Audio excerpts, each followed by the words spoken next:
What's good, everybody? What's going on? What's going on? What up? Yeah, yeah, we're just gonna wait for a few people to hop in there and get started with this dope conversation. But first, I'm gonna introduce myself. I'm Galen's Gadgets, and this is the Trust the Tech podcast with my boy Delvon Digital. What up? What Yep, up? we got a special guest in here, Ray, aka Twinfolk Tech. What's up? Yeah, definitely one of the most interesting channels that I've seen. Like here recently, just a really dope new creator. How long have you been doing YouTube? I have only been doing YouTube, like in terms of like tech stuff since about April of this year. Oh yeah. Yeah, I started in April. I'm using literally the same stuff I started with, but I've been doing like video and content creation for a few years, and I had a few podcasts. Used to have a YouTube channel back like all the way back in high school and throughout college and stuff. So yeah, I'm not new to YouTube exactly, but I'm new to the tech space of YouTube. Yeah, that's dope. Yeah. We could always use room, and we could always use like representation of people like us for sure. Yeah. Absolutely. I'm gonna definitely post your link in the chat. Appreciate you. Yeah, man, that's one thing that's been pretty cool. Just like a lot of dope Black creators. That's been like a dream. Yeah, man. I love it, man. Yeah, it's a big dog. Yeah, Twitter's definitely like one of the best things to like, I feel like, to happen to just us creators in general, just the way we're able to network with each other and find the people who are just like us. I just think that's super dope. Yeah. 100%. I definitely love the energy that everybody gives off each other. You know what I'm saying? Like, we normally keep everything positive and we try to look out for each other and stuff like that, you know? Yeah, it's dope. That's what I really love about it the most. I be thinking about quitting this thing, man, for real, man. Like, after I got monetized and I see how much money, how hard it is to actually make money from this thing, I was just like, I don't know, man. Like, yeah, and it's dope because like people who've been doing it longer are just like super cool. So you could just like ask them like basic questions, and they'll always be there to answer. People like Barry, people like Technically T, Juan Bagnell, just so many dope creators able to help us out. I still feel like a rookie, and I've been doing it 2 years. So, hey man, it's been 1 year for me, and I still feel like a rookie, man. People, you know, they love my work and stuff, and I still don't think it's good enough. Every time I shoot, you know. Man, your setup is dope. I've watched a lot of both of you all's work. I'm gonna say work. I'm not gonna say content because it is work, and it really shines through. It shines through in what y'all do. So yeah, definitely. I take some notes here and there, see if I can maybe tweak my setup or whatever based off of what I see from you all and some other creators. So yeah, definitely big ups to y'all. Yeah, thank you, man. Appreciate that. So the reason I brought you on here was just mainly because like a tweet or Twitter interaction that we had, just talking about security and privacy and like what type of apps and workarounds you do to like keep your own content secure. Not a lot of people do that in 2022 because we're just so quick to sell our souls to Google and Apple, for real. I mean, honestly, I don't care about security. Like, just to keep it 100, I don't care about security at all anymore. Like, just because I know another app's going to be taking my data and location and all that. So I basically gave up probably 5 years ago and trying to like keep myself secure, really. So I'm not like trying to be too nosy or anything. Like, what do you do for work? Like, is that like linked into like what you do for work, or honestly, why do you go out of the way to stay secure and private? It's not really at all having anything to do with that. For me, I'm a human resource professional, so I work in HR. But it's because like a lot of people that pay attention to that type of stuff or like have a security or IT background. I honestly, I've just always been curious about things like having to do with tech and stuff. Like, everybody's always surprised when they find out that I don't actually work in tech or anything having to do with that. But yeah, for me, I've just always been fascinated by gadgets and tech and whatnot. And the privacy thing for me, I kind of started getting on that wave maybe a little bit after like the whole like, I don't know if you heard about the Facebook and Cambridge Analytica like data mining stuff that went on, like all that mess. All that mess around the 2016 election, that kind of got me thinking about it. And that's when I ended up actually deleting my Facebook because it was like scooping data or scraping data rather from not just people who took some kind of like informal quiz or something, like one of those personality quizzes or something on Facebook. It was scraping the data of like all of their connections and their connections. And then I just kind of went down that rabbit hole. I was just like, Jesus Christ, Facebook is pretty terrifying, and then you find out all these other companies are terrifying too. So yeah. So how do you feel about like some of the other apps? Like I remember, you guys remember like a few years ago when like all those Chinese apps were coming out. They were like, you would take a picture and it would like make you look older or something like that. Face app, that I think it was called Face app. Yeah, Face Cam or Face app or something like that. It was like a lot of those, like I'd say in the last 5 years, like they would just get super popular mainly from Facebook or like another form of social media, and then die out because a lot of people were saying that it was a Chinese app and people would steal your data and all that. So like, how do you guys feel about that? Do you guys like ever use those apps? Do you guys use TikTok? Because that's the latest one. A lot of people are saying that TikTok's probably not going to be a thing in the US soon. I'll let you take that one first, Delvon, if you want. All right, yeah, because I ain't really all into this security stuff, man. so mine's gonna be a little short though. I don't use those apps because I just don't like them, but I would not use them because of the privacy situation. I really don't believe privacy really exists when it comes to dealing with, mobile internet connections and, anything that ties information over the web, period. So when it comes to that, it's a high risk, no matter what company, no matter what app, what brand, whatever, it don't really matter. So to me, I just don't really care, for the luxury of using it. I'll take that risk, and that's how I feel about that, But I just don't use those apps because I don't like them. So, but I thought it was kind of crazy when I heard about it, and I was like, dang, And I informed people. I was like, just letting you know, there is a rumor saying that app is getting your data and your information, right? Yeah, China and stuff. So, I like to let people know, but it's up to them if they care or not. So, yeah.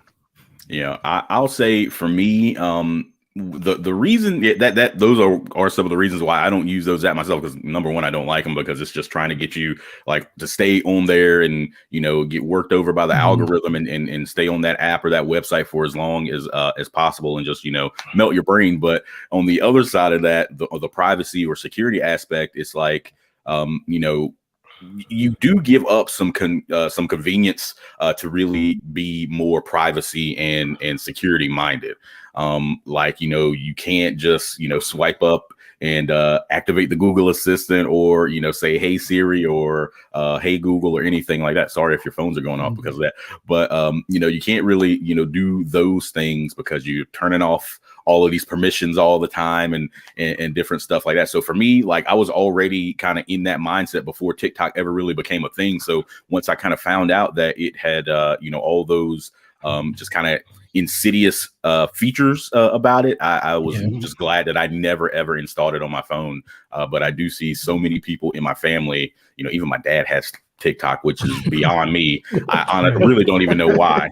I really don't know why. But yeah, even my dad has TikTok. So it's just, trying to, have conversations with the people in my life about, how we can be a little bit more privacy minded, because Delvon, like you were right, like at a certain point, I think, Galen, you said it too. So privacy kind of doesn't exist to a certain extent, but there are some things you can do to kind of claw a little bit of it back.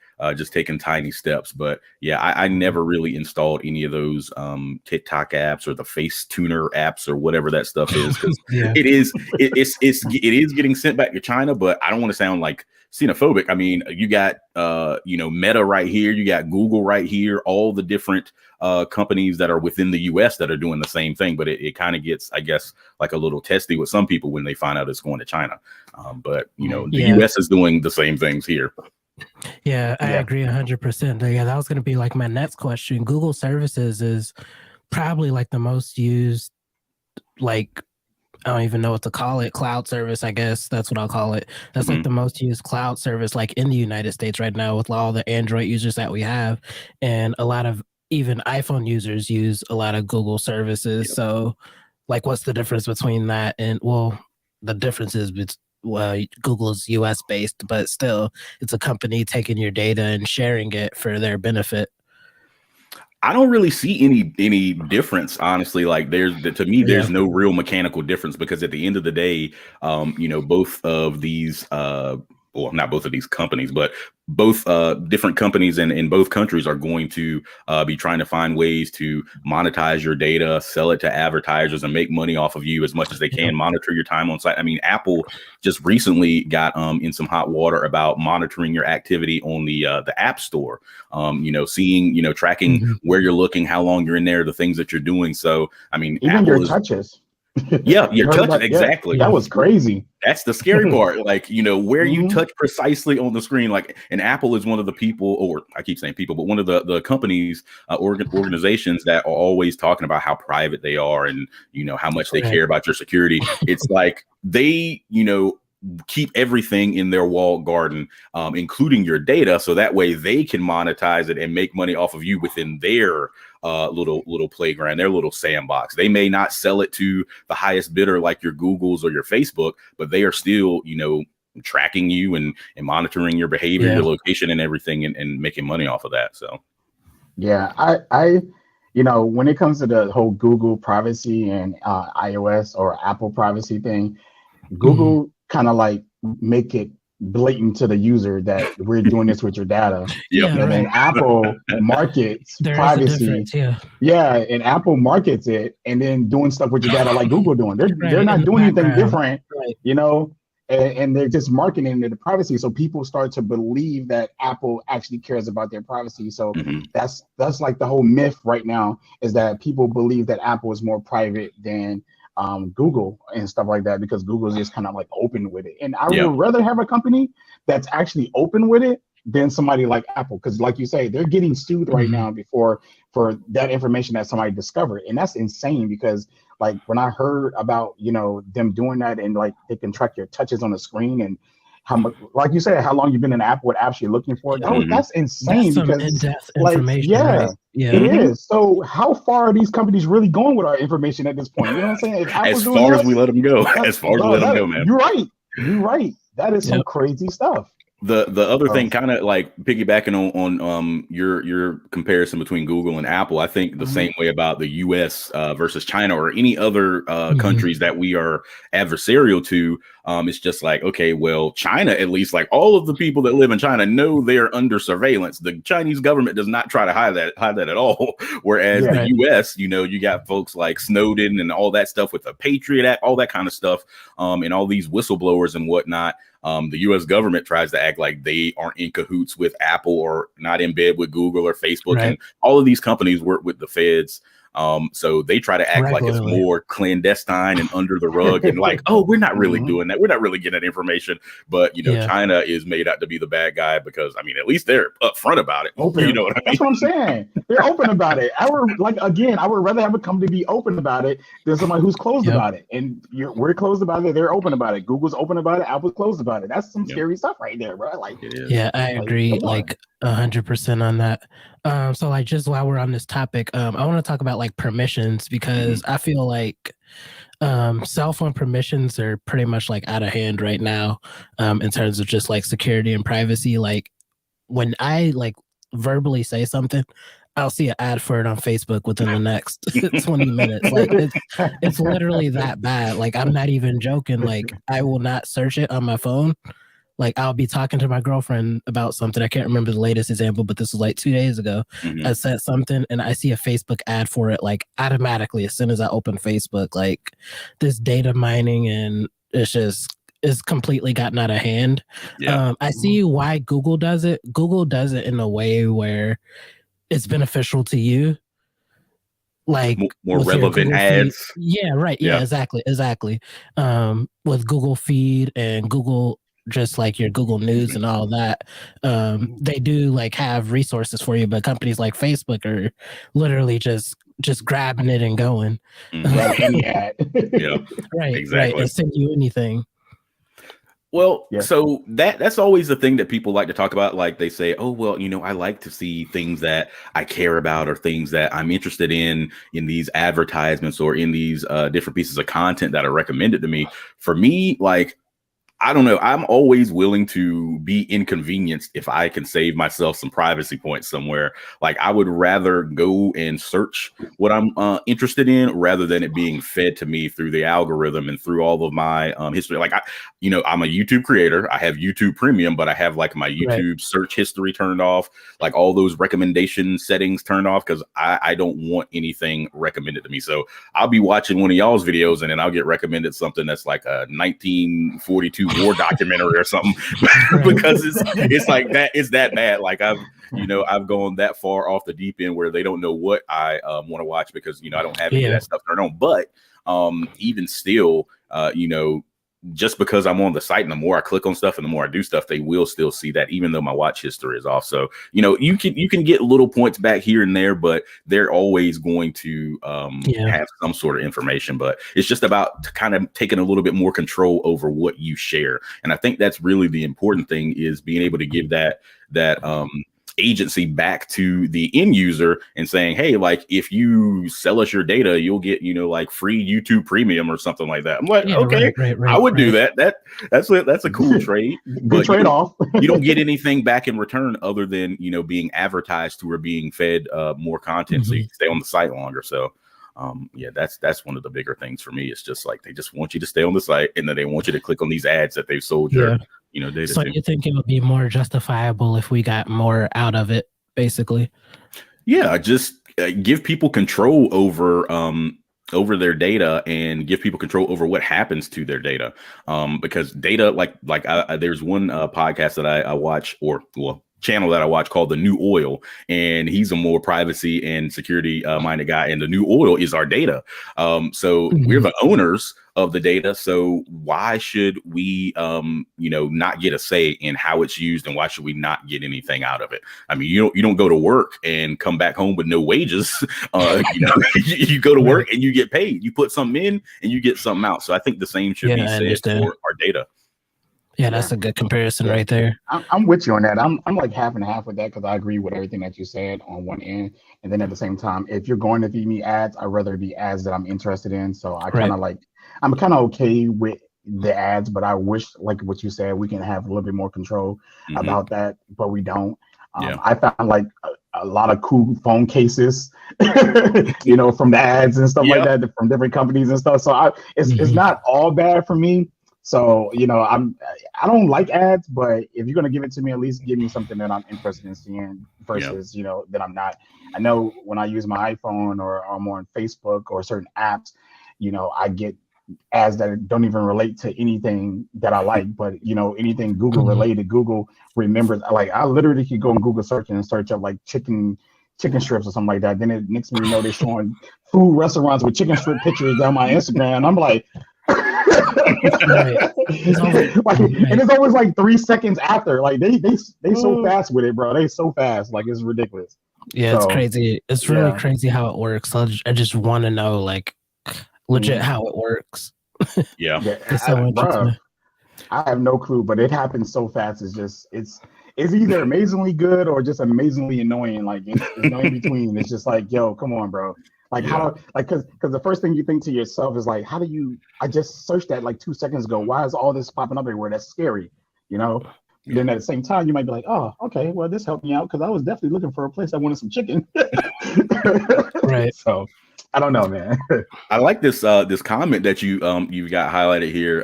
So it says people are now even installing Graphene OS on their Pixels so they can turn off all the trackers, and Google doesn't have one bit of a clue what they're doing on their device. So that is one of the most ironic things about being like a privacy-minded person. The most secure and the easiest gadgets or phones to make the most private and secure are going to be Google phones. So Graphene OS, I don't run Graphene. I run Calyx OS on my devices that I run, just custom ROMs on. So I have Calyx OS installed on this Pixel 4a. One, because I love small phones, and then two, because I wanted to just see what Calyx OS was like. And this is probably the most, I guess, like user friendly version of, you know, a privacy ROM, but also still giving you like a lot of solid features. Like it doesn't feel like you're lacking. It just feels like you have a lot more control, because I have Google apps on this device. Because, you know, I installed the Gcam, I installed Google Photos, but I can turn off all of the you know, background network connections that, you know, these apps make, because, you know, Photos is always connected to the internet. The camera app is always connected to the internet on your regular devices. But, you know, on Calyx OS, you can block all this stuff off. So I can have those convenient Google apps, and they don't come pre-installed. All the Calyx apps come pre-installed, but I can have those apps installed and not have to worry about data, you know, leaking out. So I think that's pretty neat. Man, that reminds me of the BlackBerry days right there, man. Yeah. Let us know a little more about that. Like, what's the process of installing that Calyx OS? How do you spell that? Calyx? Yep, Calyx. So Calyx makes it like super easy to install this. I mean, I am not by any stretch of the imagination like any sort of like coder or hacker or anything like that. I'm not a spy or anything. So when I went to Calyx's website, they got like a couple different options. You can buy phones, Pixels already with Calyx OS installed, or you can just install it yourself on Pixels. And they even support all the way back to the Pixel 3, I want to say. So it's pretty dope. And they also branched out a little bit to OnePlus phones and Xiaomi phones, but I think because of something on Android 12, they lost being able to support the OnePlus phones. I think it was the OnePlus 9 and 9 Pro that they started with. But yeah, it's very user friendly, and they have like a whole step-by-step guide on there on how to install it. I mean, you'll plug up your phone and start running the stuff on there, and you'll feel like, you know, Mr. Robot. You'll feel like Elliot on Mr. Robot, because you'll see like all of the code running down the screen and everything. It's pretty dope, but it's super simple. Yeah, I heard about this. I don't know. I don't know if I care enough to install it. That's just me. Don't get me wrong, man. I still rock a normal, you know, regular Google Pixel. I got the Pixel 7. But when I want to bug out, I like to have the Pixel 4 here with Calyx. I would run it on my 7, but I just want to have that on stable Android 13. I got you. So since we're talking about that, we're going to get into like some of the other things that you do to just like stay more private and secure. One of the things you said on Twitter is that you use Bromite, which is basically like a form of Google Chrome that's de-Googleized, right? Yeah, so it's like a fork of Google Chrome, because like most Google stuff, it's all open source, meaning, you know, like the code is there. Anybody can audit the code and be able to see what it does and does not do. And you have a version of Chrome like that we all know, just regular Google Chrome. Then you have vanilla Chrome, or de-Googled Chrome, which is just Google Chrome without any of the googly bits in there that have all the tracking and all of their special like third-party cookie tracking and all that stuff. And then you also have Bromite, which is going to be made side by side with the ungoogled or vanilla Chromium, and Bromite is just going to be a little bit more hardened, security, privacy friendly version of that. Because you can see right there in that screenshot, you got the Chromium logo right there to the left, that like blue looking Google Chrome logo. That's the Chromium logo. And they're made, Bromite and Chromium are seemingly made side by side. So you can't get Bromite off of the apps, the regular Google Play Store. You have to get that off of their website, or either off of F-Droid. So what's like the major difference between this browser and browsers like let's just say Opera or other third-party browsers that claim they're secure? I personally have never browser or something like that. I've never used Opera, but I do also use Brave. So Brave is another great kind of out of the box alternative for people who like really love Google Chrome.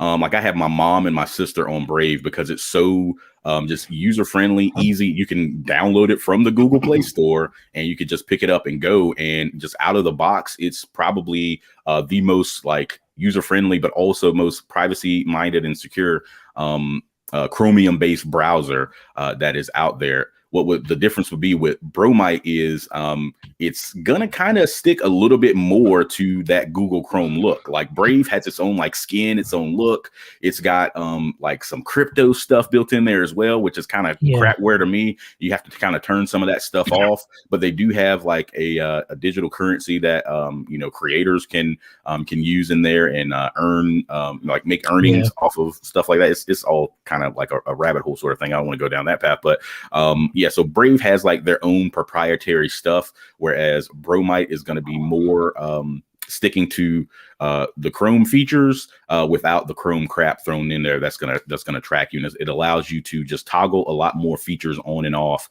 than what you would get in the normal Google Chrome browser.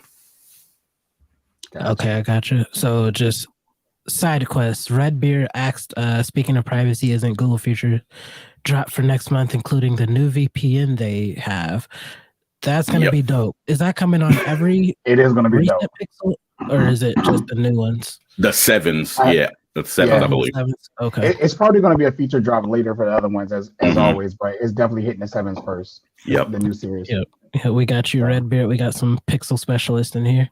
I find it ironic though, because like I looked at their policy, because I actually have access to the Google VPN already because I use Google Fi, and I guess like I have like the top tier of Fi or whatever, so they give you free Google VPN, and I would honestly never use that. It's basically like Mike Tyson telling you he wants to give you boxing lessons with no gloves on. He's going to beat the crap out of you, and you're gonna be like, oh yeah, free boxing lessons with Mike Tyson, but he's like not going to hold back. But yeah, the Google VPN, like I looked at some of their like verbiage, kind of like in the fine print or whatever, and they still are going to be doing like some of the same tracking and stuff like they normally do. I mean, I get it, like, because you want to have that easy access tool to help kind of what's the word? I got traffic. Yeah, block out that traffic from your ISP, because your ISP does the same thing. They see everything you do, and then they sell that to advertisers as well. But with Google, it is cool that they're trying to make that a more mainstream universal feature that people are aware of, or mainstream program people can use. But at the same time, they're still going to Google it up and put their own little spin on it. So it's kind of like shoot yourself in the foot. Yeah, essentially, I figured it was going to be that way. Go ahead, Gabe. I'm sorry. Yeah, I was going to say, essentially, that's making it easier for Google to grab your data since you're working on their private network, right? But it's more closed house now, like Apple. Yep, exactly. So I mean, speaking of VPNs, one really, really great company that I pretty much have all of their services, and they're kind of trying to be like somewhat of a privacy competitor to Google, would be Proton. I don't know if you ever heard of them, like Proton VPN, Proton Mail. So Proton VPN is really, really nice. That's probably my favorite VPN service that I use. There are some that are a little bit more hardened and a little bit more secure out there, but Proton, I think, tries to keep that good balance between being accessible and also being secure. So they have the VPN, they have the mail, the email, they have the drive, and then they have the calendar as well. So I use pretty much all my stuff that I would normally use like G apps for. I'm using Proton apps in place of that. Okay, that makes sense. Yeah. So that was my next. That was actually going to be a question I was going to ask on this episode. Do you guys use VPNs regularly? I do when I'm trying to be sneaky, but other than that, I feel you. I'll be honest with you. When I'm trying to do things that my internet provider won't allow me to do, that's when I, click on that VPN. You're selling the high seas, sir. There you go. But but not all the time, because I don't like a lot of VPNs. They slow down your data transfers and stuff, and I hate it. You got to pay more for faster, and it's just stupid because I just want all the speeds that I already pay for through my carrier or my provider. But you're that makes sense. But I get it, because again, if you want that protection, then that's the price you pay. Again, that's what I said earlier. You're gonna have to pay for that. So You're hitting on like the main thing that I always, when I talk to people about stuff like this, the main thing that they always kind of bring up is like, but maybe they don't necessarily verbalize it. It's like when you do when you do privacy minded things, you are giving up a little bit of that convenience. So yes, right. you get your network traffic, obfuscated from your ISP and any other bad actors when you use a VPN, but you also do have slower, data or Wi-Fi speeds. So you do kind of have to sacrifice that a little bit, sacrifice a little bit of that convenience to have that privacy. So it's I'm willing to be inconvenienced to be a little bit more secure in what I'm doing, but not everybody's like that, nor would I expect everybody to want to be that. I think this I'm going to be interested to see what like the performance of a Google VPN is going to be like. I'm really curious about that while we're talking about like internet speeds and stuff. So how important do you guys think like security updates are for your devices? Personally, I'm pretty clueless about it. Like what a security update does, like for an Android phone or say a Windows laptop or something like that. How important do you guys think that that is, security updates? Extremely important. Yeah, I want to say that because it pretty much patches things in the back end to keep your device from being vulnerable from hackers or people actually like me. I'm over here telling on myself. When I was in high school, I was taught how to hack a long time ago when I was in high school by a guy. So I don't do that stuff no more. But whatever I'm saying, it just helps to patch up any patches in the background of your device, so your stuff is safe and stuff like that. So I think it's very important. I wish Apple actually had security updates as well. Normally, when they get attacked, they get attacked. They just straight up get attacked, and then you have to wait for like the next iOS version. Number version to actually get it patched up, while Google, they kind of like does it. That's why you hear more about iOS getting hacked more. Not saying Google doesn't, because Google patches it every freaking month. Literally, they patches, and it's kind of like changing the passcode on your lock every 30 seconds or something like that. Like them high security things. It's more like that. So if you look at it like a high security vault, and I lost focus. Focus on my wife back there. She got my headphones on. Y'all see it? I see it with my AirPods. You see it? So she jamming too. Boy, I'm telling you, I'm going to jail, y'all. Don't do it on camera. Yeah, you're right. And when they go black, you know what time it is, all right? But just look at it like a security vault that has a password that changes consistently to continue to keep your money safe or something like that. That's pretty much how I look at it. Yep. And to your point though, Nelvon, I think I saw I believe it was Michael Peppertech yesterday saying that in the whatever beta he's running of iOS, I think they are now going to be doing those like targeted security updates, if I'm not mistaken. So that might be something they address whenever they have the next public release of iOS. But yeah, I think like with the security patches, like that is paramount. Like any phones that I don't have that don't get updated, I just get them out of here. Like that's one thing I'm really happy about with Calyx. Like even if you have an out of date Pixel, you're still getting updated through them, which is pretty neat. But the what was I gonna say? The iPhone, I think they now have like some kind of cool mode now called lockdown mode, if I'm not mistaken. I think they came with iOS 16 something point whatever. But with that, you can now like shut off all of these different connections on your phone, because a lot of people were getting like more, I guess, politically exposed people were getting attacked through some crazy spyware. I think it's called like Pegasus or something like that.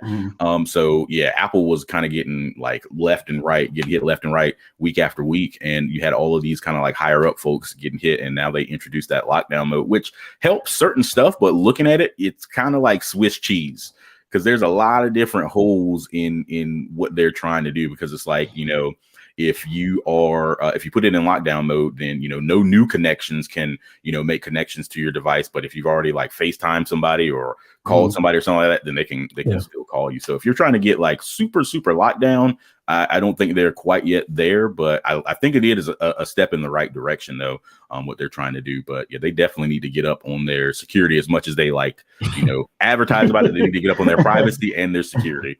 But I agree with that. So in reality, do you guys So there's like a little bit of back and forth with that because of course Android is going to be naturally more insecure because of the fact that pretty much anybody can make an app for Android and it's just like way more open.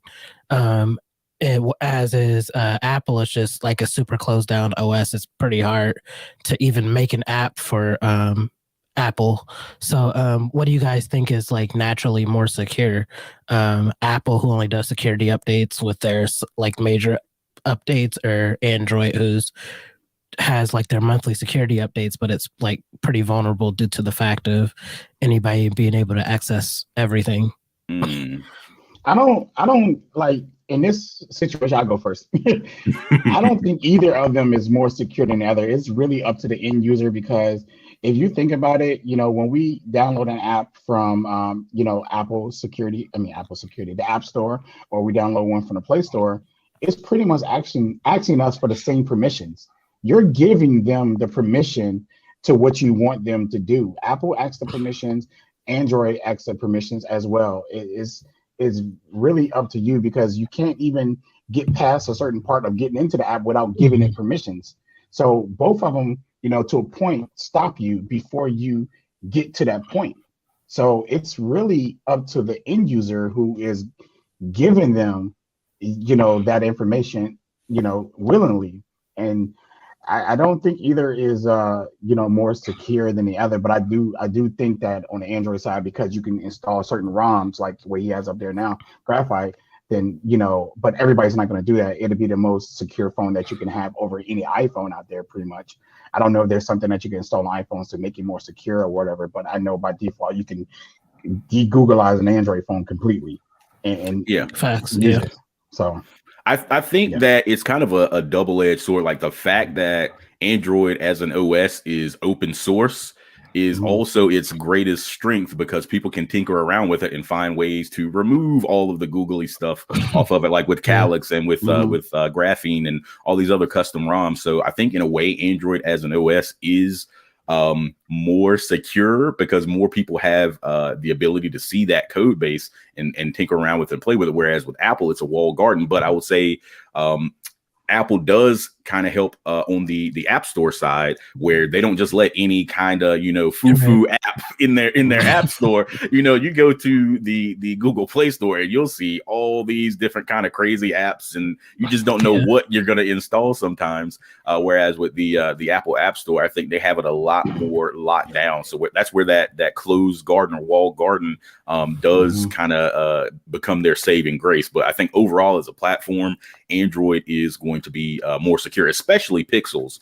I mean, like with for my employer, and like with all of these schools and stuff out here during like the first parts of COVID, they gave everybody all these laptops, because kids were working remote, people were working remote, or I guess kids were doing school remote, but you know what I'm saying. And that's because the Chromebooks are like super secure, and they're also easy to deploy. So that is another shining point in Google's Google's favor, because I think they are secure, but they just don't really care about the privacy. Like privacy and security, it's easy to get the two mixed up. Like security is going to be that, like, defense against any person getting access to your data, whereas your privacy is, I guess, just going to not give up any exactly making yourself like as anonymous as possible. So but I hope that answers your question. I definitely agree. But hold on again, my bad. But on that front, you're right about the App Store on iOS. They are a little bit more strict, but Google's starting to get there now too. I just recently made a tweet with somebody about how Google is actually, after like 25,000 years, trying to get serious with a lot of different things now, and security and the App Store is one of them. They're even like shutting down the whole 32-bit and forcing everything on 64-bit, which they should have did like 20 years ago. They should have did that. Apple did the same thing a long time ago, and I feel like Google is just so far behind. Like when it's happening right now, people are like, "Oh, this is so messed up now. My app's not going to work anymore." But I'm like, when at some point, they have to start to do that. and you just happen to meet at that point because Apple did it too. They stopped supporting the 32-bit and started running to 64-bit apps, and you should because it's better apps, better support and everything like that. So yeah, that's all I want to say. So yeah, what's up, Gabe? All right. So another thing that you mentioned on Twitter, you use image pipe. Explain to everyone what that is. Okay, so yeah, image pipe, and then there's also another app in F-Droid called Scrambled EXIF. Like what it does is it removes like the metadata from your photos, and that way when you go to upload your picture, it doesn't have like the camera that you took it on, the focal length, the location data of where you took your picture and all that stuff, because it really does like matter. That's more data that you're feeding to these companies when you don't remove that data from your pictures. Like the first way that I found out about it, or kind of got a hint of Facebook and all these other tech companies being so smart about stealing your data, was I went on Instagram one day several years ago, and I went to my profile and the pictures on my profile didn't upload. What ended up happening was all these describing terms about what was actually in the photos showed up in place of my actual photos. And I'm like, what in the world? It was like cat, sunny day, flowers, blah, blah, blah, like all of this stuff describing exactly what was in the photo. And I was like, what? And it showed my location where I took the photo, the camera and the phone that I took it on, all that kind of stuff. And I was just kind of like mind blown. I didn't realize that all of this information was being captured, in your photo that you would, upload online. So that was one kind of, I guess, piece of info that clued me in on that. Yeah, that's something like you don't even think about every day, but like different smartphone companies, that's been huge like the past 5 years or so, including all of that metadata. Like if you just like go into Google Photos and like tap a picture, it tells you literally everything about that picture. Your address, where you took the picture at, everything, bro. Yes. Right. Yeah, all of that information is there. Like last week I was going through Google Maps. I got like a notification and it was basically telling me the entire path that I took like one Saturday. Like it showed me every single store I went to, showed me the pictures I took at the store, showed me what like path I took to get to the city next to me. Like it was just it's so much data that is shared. Yeah. It's insane. So what those apps do basically, you after you take a picture, and this is what I do every time I share a picture online. I take a picture and then I hit the little share icon in the photo gallery, and that sends it to either Image EXIF or not Image EXIF, Scrambled EXIF or Image Pipe, and then Image Pipe or Scrambled EXIF immediately tries to share it to whatever social media site I choose to share it to after all the data has been scrambled or whatever. So it's pretty neat. It's pretty neat. So that's one less piece of data that's getting sent out there whenever I do interact online, So I think that's pretty neat. Okay, so I want you to talk about Knitter now. Knitter, it's an app that you run with Calyx OS, right? Yeah, so that's also on F-Droid, and so I guess we haven't explained what F-Droid is. F-Droid is going to be the free and open source software app store that you have to kind of like install. It's a third-party app store, but it's all the apps on there are free and open source software, meaning they don't cost anything, and the software itself, the code can be audited. Yeah. One question with that. Do you have to have like a ROM for that, or you can just install it on the pixels as they are now? Yeah, I got it. I've got it on every single every single Android phone that I have, even the ones that aren't running a custom ROM. So yeah, you can install it on any phone because it's not necessarily like that app store is specifically for people who like want lockdown devices. It's just like nice alternative apps to some of the stuff that you use, but your data isn't being mined while you're using these specific apps. So to Galen's point, there's one app called Knitter. It's kind of like a front end of Twitter, basically. So you can't like log in or use your own account. But whenever I just want to get on Twitter and kind of, see what's been going on, you can just go on there and, search up tweets and, follow people's timelines and different stuff like that. But it's not collecting, all of your data. You're just able to access Twitter without being able to tweet, which is kind of the major point of Twitter, but you're able to access Twitter without being able to tweet and, see all of the stuff that's going on the timeline without having to sacrifice your data. So yeah, it's kind of kind of boring, honestly, in a way, because most people want to tweet. But again, I am very weird, and I'm, just a privacy dude. Like I said, I'm willing to be inconvenienced to the point where I can't even tweet just to be private. So yeah. See, that's why I give up the privacy for the luxury. So that's just me, exactly. Man. I feel you. I'm on Twitter. I can't imagine not being on Twitter for privacy, man. It'll kill me, bro. Right. I mean, looking at my phone like this. What I do now? that's the double-edged sword, though, man. Like, when I started making YouTube content, I was like, crap, I'm gonna have to download all these apps that I otherwise wouldn't be using. Like, I have an Instagram again now, and I hate Meta, I hate Facebook. So, like, the fact that I now have Instagram, an app that I know is like actively mining my information on my phone, it's just like, I guess it's it's just, you got to pay to play to a certain degree. So, to be able to make YouTube content and for people to actually see that content and for me to be able to put myself out there, I have to have the Instagrams, the YouTubes, the Twitters, and different things like that. So I'm warming up more to just being a casual phone user, because I can't sit here and talk about how awesome the Google Pixel 7 is if I have it, locked down to the gods and just, can't even do any of the fun Google things like call screen or anything like that on there. So, it's a balancing act at the end of the day. Like, I want to be able to still enjoy these devices and have fun with them, but I also want to be more privacy conscious. Like, in terms of communication, I've got my whole family using Signal, which is dope. And if they don't want to do Signal, then at least I have an iPhone and we can use iMessage, which is, those two platforms are going to be end-to-end encrypted. And then also have Google Messages as well, but not as many people use Google Messages. Yeah, not a lot. Yeah, I was just talking to someone about that earlier. Yeah, but not yet, at least. Yeah, but with RCS, exactly, not yet. Yeah, but RCS is end-to-end encrypted as well. But the thing that Google Messages and iMessage and Signal, the way that they differentiate is going to be, at the end of the day, Apple has the keys, the encryption keys to those messages. So it may be encrypted, but Apple has shown time and time again that they'll come in the back door because they have the keys to it. And then the same with Google, even though they haven't necessarily had any sort of public issues that come out with that, it's still Google at the end of the day. So they probably got the keys. We know they probably got it. If Apple got the keys, Google definitely got it. But like I said, again, Apple is marketing like they don't, and Google just haven't really said anything, but we kind of figure somewhere down the line they do. But I think the only issue right now with RCS is that it's not enabled by default. I think Google need to, being that they're putting it on every phone coming out, since last year and moving forward, that's a smart thing. That's the first smart move, pre-install, everybody got to have it.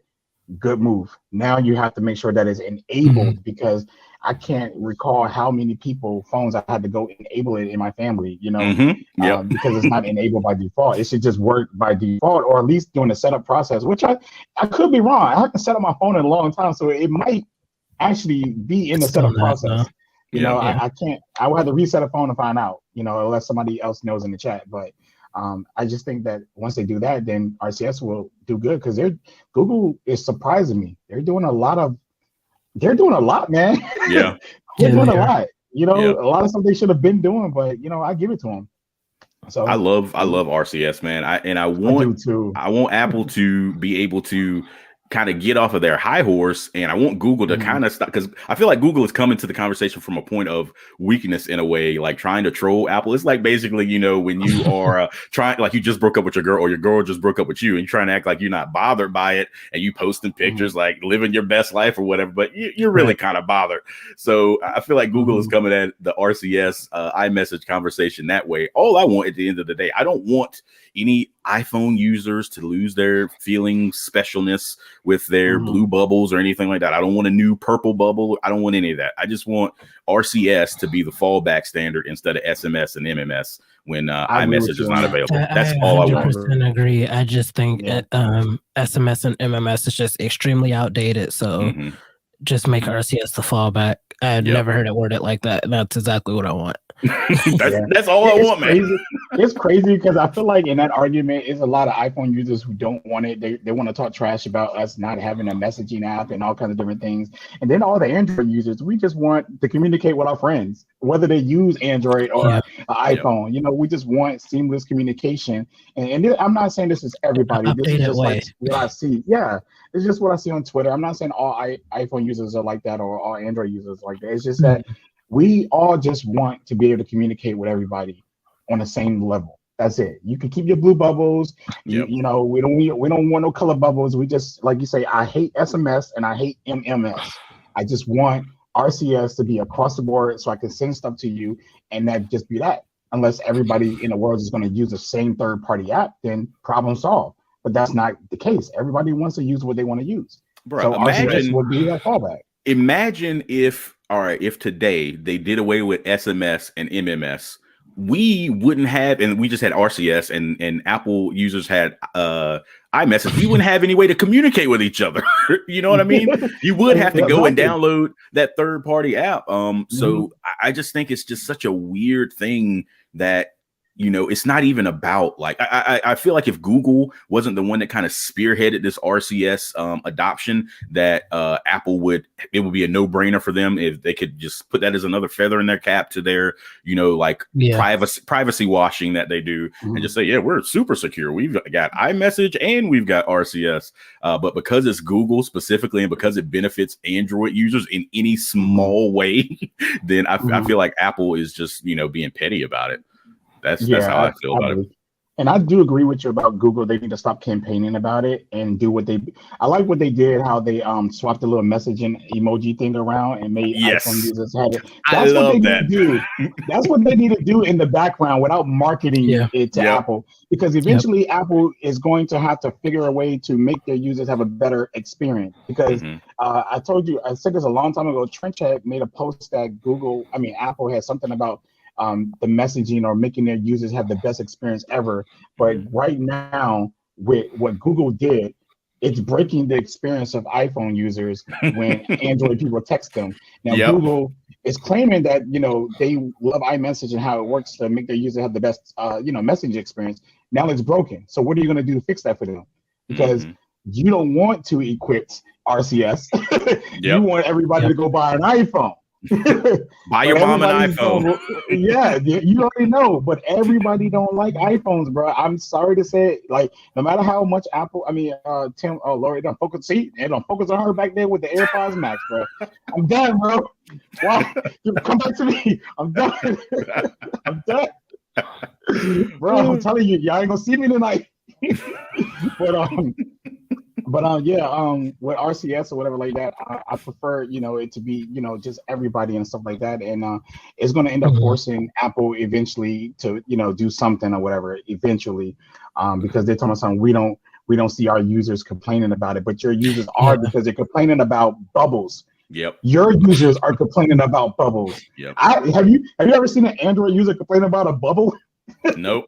I was just confused the first time I ever got a mess, like a reaction message back from somebody with an iPhone. I was like, why does it say, you know, so and so loves my message? I was like, what the hell does this mean? That was the only time I could really complain about that stuff. But So the thing I is, like how they flipped it. So the thing is, Apple, I feel like this may be like part of Apple's like long-term strategy. Google can't like make RCS universal, because the only way to communicate with Android to iPhone is still SMS. That's what's I feel like that's the only thing holding Google back from like just saying, forget it, everybody RCS now, every Android in the world RCS now. I feel like that's the major thing holding them back, is that Apple won't adopt it, and SMS is the only way to like form that connection. Because not only is it more secure and more privacy centric, it's also going to make communication that much better, because we will be able to have those, like, for lack of a better word, richer communications with, you know, just being able to send higher quality like pictures and videos and things of that nature, you know. So and that's the whole point right there. That is the whole point right there. But Apple don't want that. They don't want it. They don't. And again, they're breaking their users' experience, not ours. We don't have a problem with that. Is they the ones that get the green bubbles? They the ones that get little messaging. I mean, videos. We do too on the other end, but they the ones that care about this blue-green bubble situation. So they're the ones, and ours is always blue. We don't care. We really don't care. You know, I really don't care. But to that point, though, still talking about like messaging a little bit. I said earlier, I got my whole family on Signal. So basically, if you can't message me on Signal, I make you message me on iMessage or even Google Messages, because I want to ensure that all of our conversations are private and secure, end-to-end encrypted. Exactly. Like the thing that Signal does that is better is, whenever they got tapped by the feds for stuff, like they don't have any information to give on their users. Just basically they have the phone number that they signed up with and the date that they signed up. And I think maybe maybe also like who the messages were from, but nothing about like the message content itself can be recovered, because it's completely end-to-end encrypted, but not just end-to-end encrypted, but zero knowledge encryption. That's the other thing. Going back to also the thing about Google's VPN versus Proton VPN. Proton VPN, that's going to be, zero knowledge. Whereas Google, they are keeping logs on your internet traffic. So it's, stuff is private only to a certain extent in some of these arenas. But yeah, Signal is like probably one of my favorite ways to communicate with people across the board, hands down. And I use Telegram with my family and friends. So that's what we use. I like Telegram, but their encryption is not by default. The end-to-end encryption is not by default, and that's a big problem. That's a big problem for me. I think I heard something about it's supposed to be coming or whatever, because I think that's like mainly big. Everybody's complaint about it. Yeah, that you have to go into the private chat if you want or whatever. But I started on it when they dropped we had Hangouts at first, and then they let go of Hangouts, and then I had Allo, and then after Allo, I was like, look, I just got to use a third party. And there go back to her. Get up in here. Don't headphones, bro. Oh, she jamming too. Look at her. Damn, yeah, she getting it. And then they curved the light up. Do you see them they lit up in the background, bro? Like lit up. Man.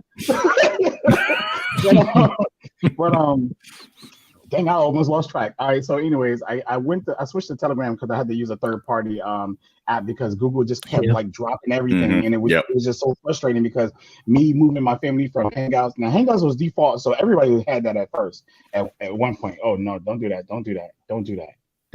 All right, here we back. I'm sliding her away. I ain't get on her no more.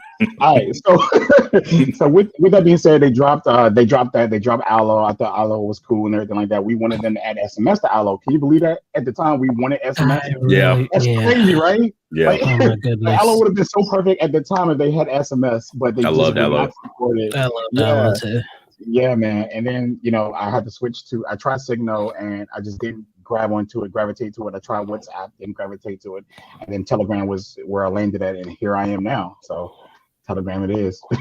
I forgot about WhatsApp, man. Like there was like an ad or something that WhatsApp did talking about how their stuff is so private. Like, dude, you're owned by Meta. Like this, you're not gonna convince me that anything you do is private. Out of the woodworks making commercials and stuff. I was watching football last week. I'm like, WhatsApp making US-based messages? What in the world? They have end-to-end encryption as well, but it's like, okay, who has the keys? It's like the doors are locked, but who has the keys? Mark Zuckerberg has the keys. I don't want to be in that house where Mark Zuckerberg has the keys. Right. That is so true, man. I do worry about the end-to-end stuff or whatever like that a lot. Maybe it's false advertisement. I mean, false belief to us that we're thinking that our data is actually encrypted, because again, we're uploading this stuff over the internet. How much do we really know? You know what I'm saying? Like a good example is like literally what happened with Apple. People have been downloading apps from the store all this time. Nobody knew all these years that Apple has been actually tracking that information this whole entire time, so like I said, we never know the real extent of all of this stuff, and this is why I would say, is privacy a real thing, or is it an illusion that it gives you comfort at night to feel like you are or do have the privacy? Because at the end of the day, we're using someone else's services, we're using someone else's apps. We have to sign in with information. How much trust do you actually have for that? Yeah, exactly. So you got to have a mindset where where you feel like you're protected, and I think that's what Apple does well with their users. They give them that sense of belief that we're taking care of you. It's private. Nobody's going to know. But in reality, that's not really what's happening in the background. But it gives them that sense. While everyone who uses like Google products is like, well, if you don't care about your data, you don't care about your data, you don't care about your data. I mean, y'all heard it. Y'all heard it. You heard it 1,000 times. Why are you using Google Photos? You don't care about your data.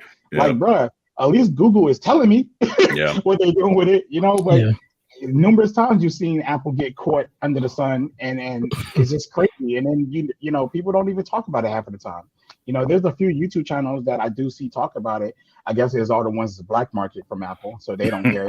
So they're gonna speak up, but the ones that are not, they're not gonna speak up about that stuff. So it's just crazy, man. So privacy is, to me, it's like a 50-50 is illusion, and some of it's just not. It depends. It really depends. You brought up a one key word there that I think is very important when it comes to like privacy minded things. If you're trying to be private, trust. You said trust. That is a huge thing, and that's why I kind of lean more so towards free and open source software, because you can at least verify the code and see that it is not doing something malicious. So I think that is the big thing. But if something is closed source, you can't necessarily say. So going back to Apple's closed source, walled garden, you can't verify one way or the other if their stuff is truly private or truly secure. Whereas if if I can bring in the Calyx OS again, I can go and verify the code as much as I know how to, which is kind of limited, but I can count on other people who know better than I do to verify the code and see that Calyx is not doing anything insidious with my data, with my information. So yeah, trust is a huge part of it, because at the end of the day, you don't know. You're not sitting over there, watching over the app developer's shoulder to make sure they're not stealing anything. So, trust is a really big part of it. So I'm glad you actually said that. Yeah. So definitely. Yeah, that's a really good point that you said. The advantage of those open source apps are that they are you could prove it. You could prove it. You could prove what they're doing. I mean, time and time again, I don't mean to interrupt you, but time and time again, like companies like Proton or Signal, they've, the feds have come knocking at their door the same way they knock at Facebook's door, Apple's door, and stuff like that to get information on users. But they're just like, we don't have anything because we're not keeping that information. We're not tracking that information. So, I just wanted to make that point. So still talking about open source apps. You gave me a few more on Twitter. AntennaPod, is that security and privacy related, or is that just like a preference thing?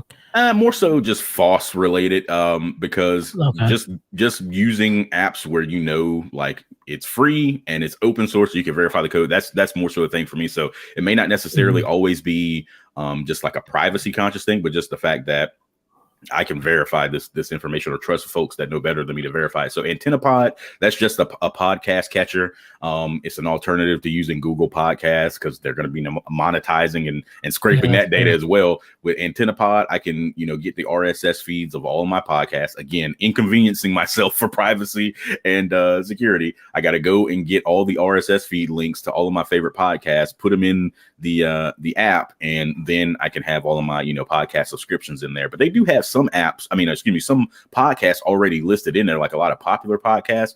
But for me, I listen to a little bit more obscure stuff sometimes. So I have to go and get the RSS feed, plug it in, and then I'll be getting those weekly updates when they drop new episodes and whatnot. So yeah, AntennaPod is pretty cool. I got you. And then Infinity for Reddit. Yes. Why do you use that app? Infinity, because number one, it's a much prettier looking Reddit client, number one. And then number two, of course, it's privacy and security. I guess more so privacy related, but again, it's FOSS. But you can get that one on the Google Play Store or the F-Droid. I was just going to ask that because I'm about to download it. Infinity is dope, and you can customize stuff. I mean, I feel like it's just a lot more customizable and just a little bit more pretty to look at for me rather than just a regular Reddit client, because there's been plenty of Reddit third-party clients out there for years. People, what is that one, Alien Blue and all that kind of stuff that people use. I've never used any of that, but Infinity is pretty cool. But you do have to log into your Reddit account through Infinity. So again, there's that trust piece. You're trusting that Infinity is, not doing anything insidious with their data. But by it being on the F-Droid store, it has been basically verified to not be doing anything insidious with your data, because not just any app can be on the F-Droid store. It has to be free, open source software. Yep. Got you. Yeah, so that's a dope app. I actually downloaded it when you brought it up on Twitter a few days ago. It's really nice. If you have an iPhone, I feel like the iPhone equivalent of that would be Slide. That's also a false app, Slide, but some people don't like that. I remember what's my boy's name, Septian, on Twitter. He was saying he didn't like that. Septian doesn't like anything. But yeah, I think we're gonna wrap this up now. We had a really dope conversation about security and privacy right now. I appreciate all your insight, Ray. Like, for sure. Well, thanks. Dope guest to have, for sure. I think you're the second guest. You're the second guest on this show. So we really appreciate you and your time. Yeah. Damn. Yeah. Well, thanks. Yeah, you made it. Yeah, I definitely appreciate y'all asking me on. Like I said, I'm not any expert in this kind of stuff. It's just like things that I do in my own life just to make me feel like I'm taking a little bit more of my privacy back. It's always good to hear from a regular user than like these experts and stuff, because it feels normal talking to a normal person, man. Yeah. Like day to day how we use our stuff. Yeah, right. Because this is a tech podcast. We do need to know what is your daily phone watch and buds. We got to know that information. Bruh. All right. So Pixel 7, standard Pixel 7. I don't use the telephoto or anything on the 7 Pro, so I just got the regular Pixel 7. And I got this really lovely case from Belroy. Got the Pixel Watch. I got the Rinky bezel on here as well. The magnetic strap right there that you got? No, I got the regular, like the athleisure joint. I bought a new strap the other day, this cloth strap, and this thing, first off, it stinks, it smells weird, and then it's also very thin. It's very thin. So I just put the athleisure joint back on, but I got the leather band, the leather strap as well, direct from Google. Actually, it's right here. I didn't know I had it right here, but I got this one as well. I almost probably swap that one back on. And then my buds. For me, oh man, you got kind of making me do like a everyday carry sort of thing. For me, you got there, bro. Since I do dabble both in iOS and Android, the AirPods Pro 2, and then where are my Pixel Buds? I don't see my Pixel Buds over here, but I use those quite regularly as well. But I recently got which one, the A series or the Pros? Oh, the pros, especially since they got the 5-band EQ update, and I'm waiting for whenever they drop the spatial audio. Because my biggest gripe when the Pixel Buds dropped was like the sound was terrible, but now that I can EQ them, I like them a lot more. Oh yeah, absolutely. And I was using wavelength headphones. Oh, the headphones I'm rocking right now, the XM5s, the Sony WH-1000 XM5s. I love these things. They're so light on my head. I love them. I'm getting. See, I got the M3s right here, but I'm going to get the 5s because of that one back there. Stole those ones from me. Oh man, the fives are amazing. I think you're gonna like them. They don't have as much clamping pressure as the 4s and the 3s, so I think you'll like them. Definitely. Yeah, I can't wait, man. All right. Yeah, that's what's up. So yeah, we're gonna wrap this up. We may meet next week or the week after. I know next week is the holiday. We're gonna have Patar from Direct Tech. He's gonna be talking about his experience switching from iPhone to Pixel again because of how bad iOS 16 is, and that's gonna be fun. We're definitely gonna need at least one more guest to balance him out, because I know he's gonna go absolutely insane with that. He's gonna go ham. It's gonna be his stream. I'm excited about that stream next week because me too. So he's learning a lot. He's learning a lot of things that I told him about living with Apple and iOS. I mean, Android and iOS at the same time, because I use Mac and I use iPads and stuff. And he was like, "How do you make that stuff work when my main phone is an Android phone?" Because I definitely do not carry my iPhone anymore. And he's learning now, and he's gonna explain. Just watch it next week. If you're watching this for sure, next week is gonna be crazy, bro. This was like a chill conversation. I know for a fact next week is gonna be like 0 to 100 because that's just how Qatar is. So yeah, we appreciate it. I don't like it. Yeah, he's gonna eat it up, bro. Yeah, we appreciate all the viewers for sure. Again, thanks Ray for joining us, and we're gonna log out now. All right, thank y'all for coming.